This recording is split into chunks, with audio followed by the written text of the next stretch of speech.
नमस्कार दोस्तों, राधे राधे, जय श्री कृष्णा, राम राम।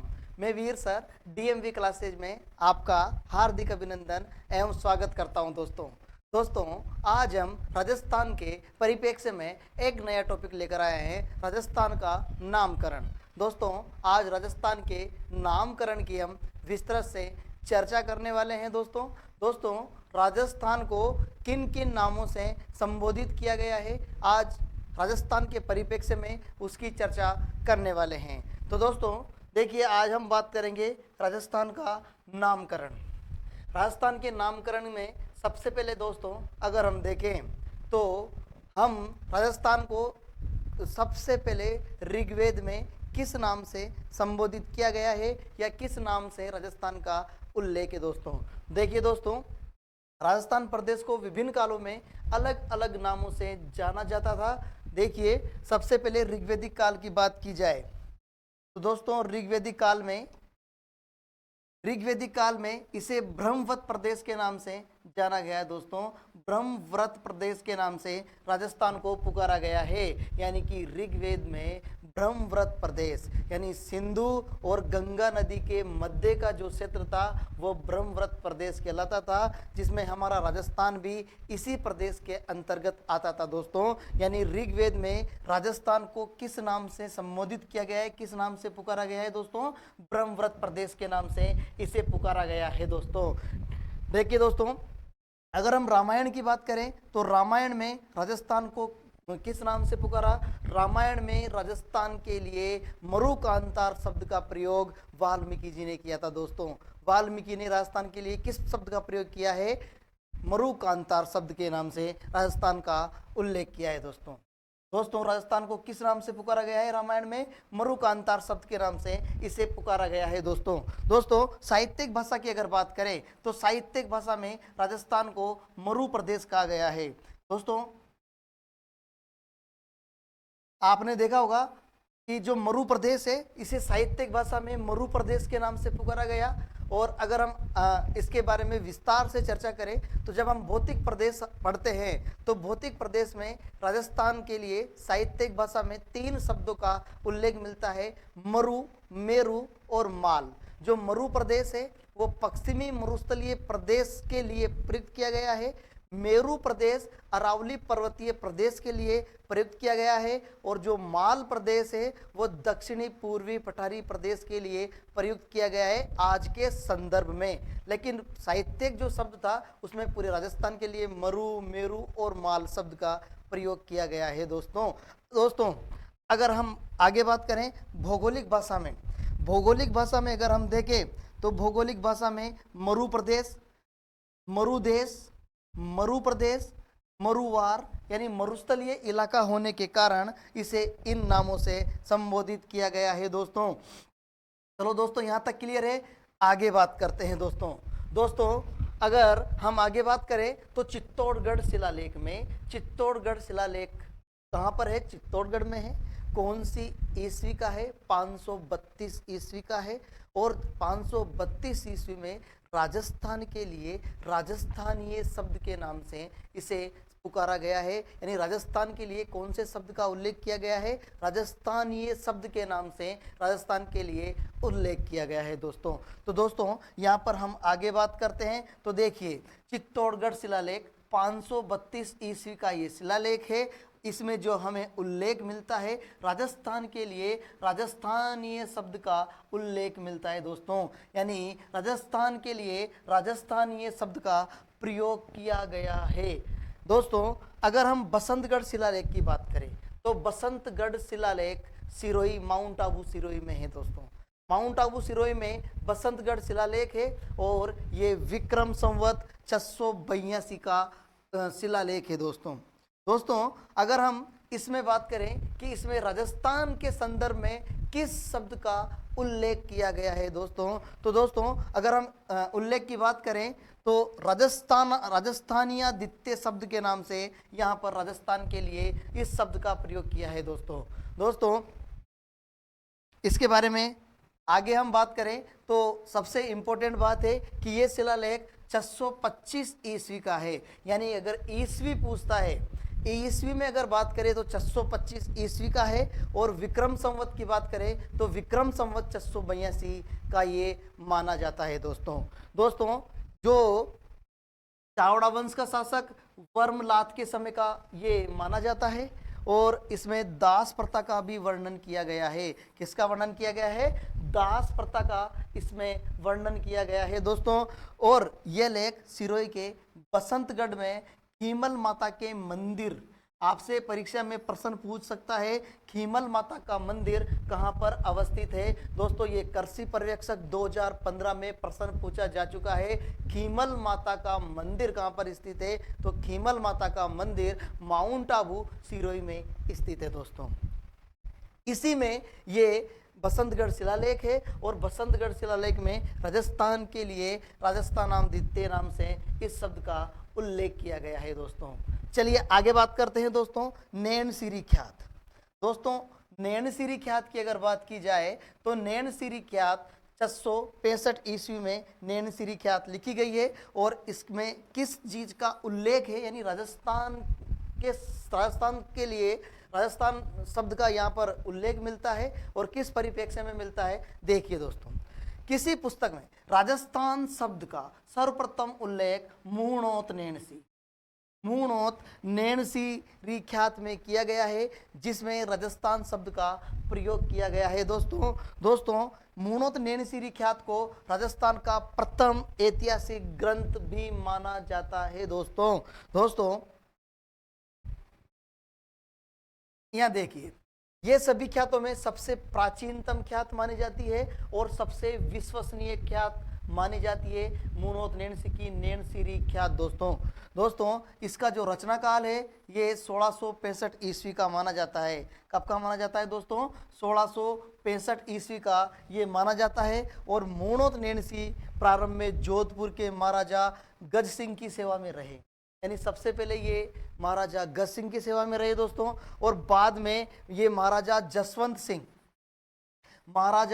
सिंह प्रथम के ये दरबारी कवि और दीवान रहे बाद में दोस्तों इस पुस्तक में राजस्थान के विभिन्न राज्यों व मध्य भारत का इतिहास वर्णित है। इसकी भाषा डिंगल भाषा में ये लिखा गया है दोस्तों अगर हम बात करें तो मूणोत नैनसी के बारे में हम पढ़ते हैं तो मूणोत नैनसी के बारे में कहा जाता है कि मूणोत नैनसी राजस्थान का सबसे पहले इतिहास मूणोत नैनसी ने लिखा था, और इन्होंने जो इतिहास लिखा वो मारवाड़ के संदर्भ में लिखा था, इसलिए इन्हें मारवाड़ के इतिहास का पिता कहा जाता है। लेकिन राजस्थान का सबसे पहले इतिहास मूणोत नैनसी ने लिखा। तो इसमें दो प्रकार के प्रश्न बनते हैं कि राजस्थान का सबसे पहले इतिहास किसने लिखा? मूणोत नैनसी ने। लेकिन मारवाड़ के इतिहास का पिता किसे कहा जाता है? मूणोत नैनसी को ही कहा जाता है। लेकिन राजस्थान के इतिहास का पिता कर्नल जेम्स टोड को कहा जाता है। इसकी भी आगे हम चर्चा करेंगे दोस्तों। तो दोस्तों नैनसी की एक अन्य रचना भी है मारवाड़ रा फरगनारी विगत, जो जोधपुर राज्य का गजेटियर भी, यानी मारवाड़ राज्य का इसे गजेटियर कहा जाता है दोस्तों यहाँ तक क्लियर है। चलो आगे बात करते हैं दोस्तों इसके बाद आता है जॉर्ज थॉमस की अगर बात करें तो जॉर्ज थॉमस ने राजस्थान के लिए इंपॉर्टेंट है दोस्तों, क्योंकि जिस शब्द का प्रयोग राजस्थान के परिप्रेक्ष्य में किया जाएगा वही हमारे लिए इंपॉर्टेंट पॉइंट माना जाता है दोस्तों। अगर हम बात करें तो जॉर्ज थॉमस ने राजस्थान के लिए राजपुताना शब्द का प्रयोग किया था, यानी परीक्षा में ये कई बार पूछा जा चुका है कि राजस्थान के लिए राजपुताना शब्द का प्रयोग किसने किया। वीडियो प्री 2021-22 में ये प्रश्न पूछा जा चुका है। तो दोस्तों ध्यान रखना, जॉर्ज थॉमस ने राजस्थान के लिए राजपुताना शब्द का प्रयोग किया है दोस्तों। और आपसे ये भी पूछ सकता है कि जॉर्ज थॉमस कहाँ का निवासी था? तो जॉर्ज थॉमस आयरलैंड का निवासी था, और ये इनका जो शिष्य का नाम था वो विलियम फ्रैंकलिन इसके शिष्य का नाम था। और राजस्थान में जॉर्ज थॉमस साहब सबसे पहले कहाँ पर आए थे? तो ये सबसे पहले शेखावाटी क्षेत्र में आए थे दोस्तों। कहाँ पर आए थे? शेखावाटी क्षेत्र में। ये भी आपके लिए इम्पोर्टेंट पॉइंट है दोस्तों कि जॉर्ज थॉमस राजस्थान में सबसे पहले कहाँ पर आए थे? तो राजस्थान में सबसे पहले जॉर्ज थॉमस शेखावाटी में आए थे दोस्तों। आपसे पूछे कि जॉर्ज थॉमस की मृत्यु कब हुई थी, तो जॉर्ज थॉमस की मृत्यु सन 1802 ईस्वी के अंदर बंगाल में हुई थी दोस्तों। कहाँ पर हुई थी? आपको बंगाल में हुई थी, बंगाल याद रखना है। और अगर गहराई से प्रश्न पूछ ले कि बंगाल में किस स्थान पर हुई थी, तो बहरामपुर, बहरामपुर बंगाल में है, यहाँ पर इनकी मृत्यु हुई थी दोस्तों। दोस्तों अगर इनको विस्तार से अगर हम चर्चा करें तो देखिए दोस्तों, हम इसको विस्तार से चर्चा करते हैं। देखो, इस भूभाग के लिए, किसके लिए? राजस्थान के लिए जॉर्ज थॉमस ने राजपुताना नाम का सबसे पहले प्रयोग किया था दोस्तों। यानी राजपुताना शब्द का सबसे पहले प्रयोगकर्ता कौन था? जॉर्ज थॉमस ही था दोस्तों। कब? सन 1800 ईस्वी में इन्होंने राजस्थान के लिए राजपुताना शब्द का प्रयोग किया दोस्तों। देखिए दोस्तों, इनका जो शिष्य था विलियम फ्रैंकलिन, विलियम फ्रैंकलिन ने सन 1805 ईस्वी में प्रकाशित अपनी पुस्तक military memories of mister George Thomas, military memories of mister George Thomas में लिखा है कि जॉर्ज थॉमस वह पहला व्यक्ति था, जॉर्ज थॉमस वह पहला व्यक्ति था जिसने स्वतंत्र रूप से राजपुताना शब्द का प्रयोग इस भूभाग के लिए किया था दोस्तों। दोस्तों जॉर्ज थॉमस ग्वालियर के मराठा शासक दौलत राव सिंधिया, दौलत राव सिंधिया का अंग्रेजी कमांडर था दोस्तों। दोस्तों किसका कमांडर था ये? दौलत राव सिंधिया का अंग्रेजी कमांडर था। इसके बाद देखिए दोस्तों,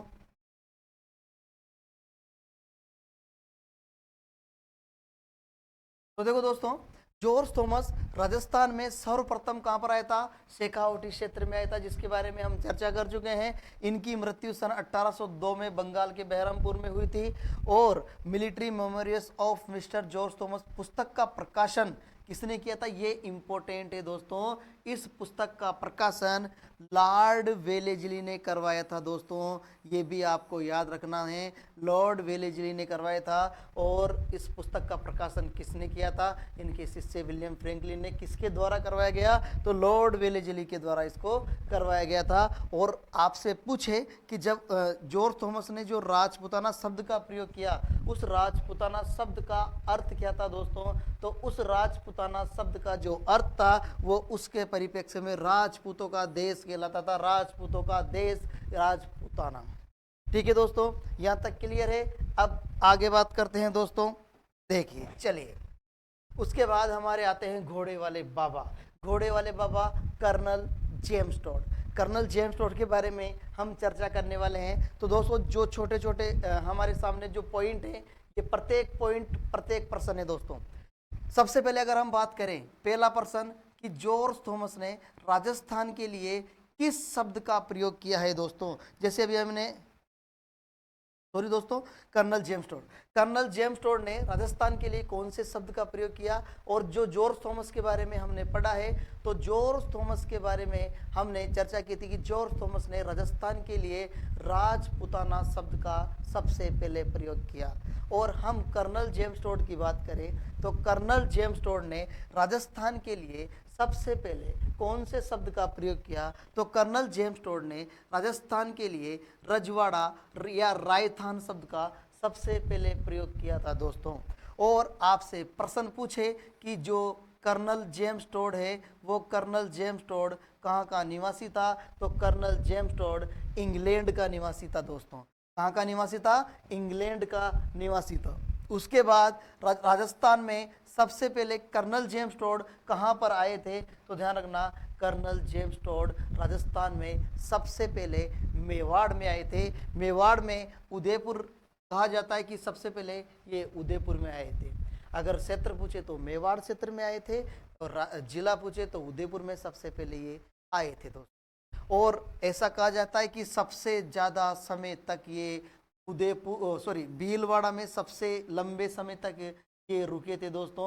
भीलवाड़ा में सबसे लंबे समय तक रुके थे और मांडलगढ़ में सर्वाधिक समय इन्होंने बिताया था। और वहाँ पर मांडलगढ़ भीलवाड़ा में ये रहते हुए उन्होंने अपना गुरु बनाया, और अपने इनके गुरु का नाम था यति ज्ञानचंद्र। दोस्तों इनके गुरु का नाम क्या था? इनके गुरु का नाम यति ज्ञानचंद्र इनके गुरु का नाम था दोस्तों। और आपसे पूछे कि इनकी मृत्यु कहाँ हुई थी, तो इनकी मृत्यु इंग्लैंड में हुई थी दोस्तों। और इनकी पुस्तकों की बात करें तो इनकी पुस्तकें the annals and antiquities of Rajasthan और दूसरी पुस्तक है the travel in western in India. तो दोस्तों ये इनकी पुस्तकें थी, दो पुस्तकें थी इनकी। तो देखिए दोस्तों इनके बारे में हम आगे चर्चा करते हैं। देखिए चलिए,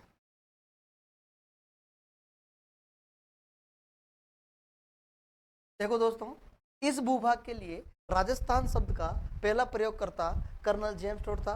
और कर्नल जेम्स टोड ने अपनी पुस्तक the annals and antiquities of Rajasthan यानी इसका प्रकाशन 1829 में किया गया। में इस भूभाग के लिए इन्होंने इस राजस्थान के लिए रायथान रजवाड़ा शब्द का प्रयोग किया दोस्तों। कर्नल जेम्स टोड ने पुरानी बहियों के आधार पर इसे रजवाड़ा और रायतान नाम भी दिया था राजस्थान के लिए दोस्तों।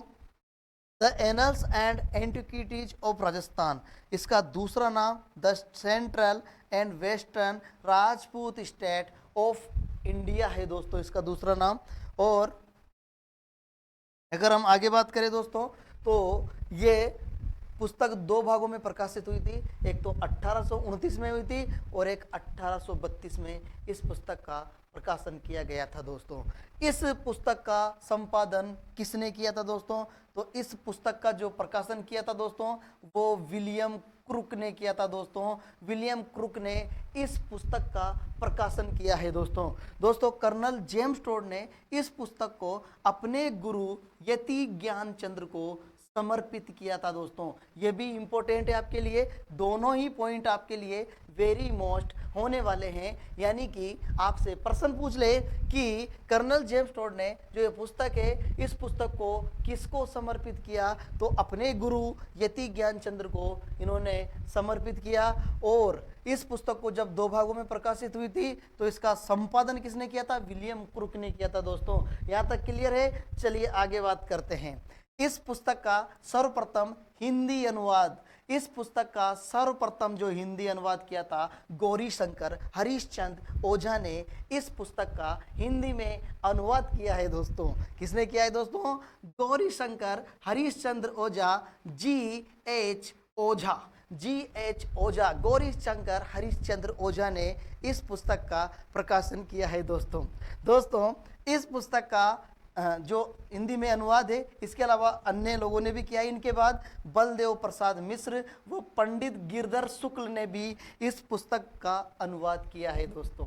दोस्तों अगर हम आगे बात करें तो जो दूसरा भाग है उस दूसरे भाग का अनुवाद, ये भी इंपॉर्टेंट है दोस्तों। इसका जो दूसरा भाग है, इसके दूसरे भाग का जो अनुवाद है वह ज्वाला प्रसाद व मुंशी देवी प्रसाद ने इसके दूसरे भाग का अनुवाद किया है दोस्तों। दोस्तों यहां तक क्लियर है। चलो आगे बात करते हैं। देखो दोस्तों, देखिए अब अगर हम बात करें कर्नल जेम्स टोड की जो दूसरी पुस्तक the travel in western India 1839 में इनकी पत्नी जूलिया क्लस्टरबर्ग ने प्रकाशित करवाई थी दोस्तों। और ये जो पुस्तक थी ये विलियम हंटर को समर्पित की गई थी इनकी पत्नी के द्वारा दोस्तों। इनकी पत्नी के द्वारा विलियम हंटर को इस पुस्तक को समर्पित किया गया था दोस्तों।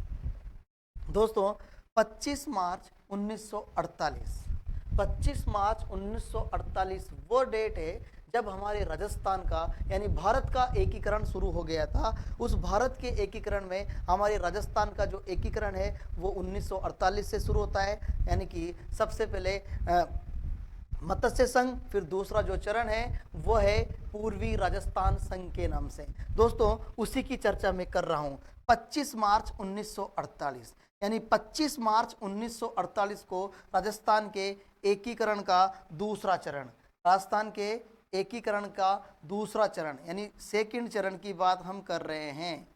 सेकंड चरण, और ये सेकंड चरण किसका है, एकीकरण का सेकंड चरण है दोस्तों, इसकी बात हम कर रहे हैं। दोस्तों इसमें राजस्थान के लिए उल्लेख की अगर बात करें तो राजस्थान के एकीकरण के दौरान पहली बार 25 मार्च 1948 को राजस्थान शब्द जुड़ा, जो एकीकरण का दूसरा चरण था, जिसका नाम पूर्वी राजस्थान संघ, पूर्वी राजस्थान संघ रखा गया। दोस्तों फिर हम बात करते हैं 26 जनवरी 1950। 26 जनवरी 1950 की अगर बात की जाए तो 26 जनवरी 1950 को राजस्थान शब्द को संवैधानिक मान्यता मिली, क्योंकि हम 26 जनवरी 1950 को हमारे देश में संविधान भी लागू हो गया था, और 26 नवंबर 1949 को जो संविधान है वो अंगीकृत, अधिनियमित, आत्मर्पित हुआ था दोस्तों। और फिर 26 जनवरी 1950 को ये लागू हो गया था। और जब संविधान लागू हो गया तो हम नियमों कानूनों में बंध गए थे, और इसीलिए हमें ये कह सकते हैं कि जो राजस्थान शब्द है उसको संवैधानिक मान्यता मिली। तो जो संवैधानिक मान्यता 26 जनवरी 1950 को राजस्थान को संवैधानिक मान्यता मिल जाती है दोस्तों फिर आता है 1 नवंबर 1956। 1 नवंबर 1956 की अगर बात की जाए तो 1 नवंबर 1956 दोस्तों ये इंपॉर्टेंट पॉइंट है आपके लिए, इसके बारे में मैं आपको महत्वपूर्ण बात भी बताने वाला हूं। 1 नवंबर 1956 राजस्थान का वर्तमान स्वरूप कब अस्तित्व में आया था? तो राजस्थान का वर्तमान स्वरूप अस्तित्व में आया था 1 नवंबर 1956 को। 1 नवंबर 1956 को हमारा जो वर्तमान राजस्थान है ये इसका स्वरूप अस्तित्व में आया था। इसीलिए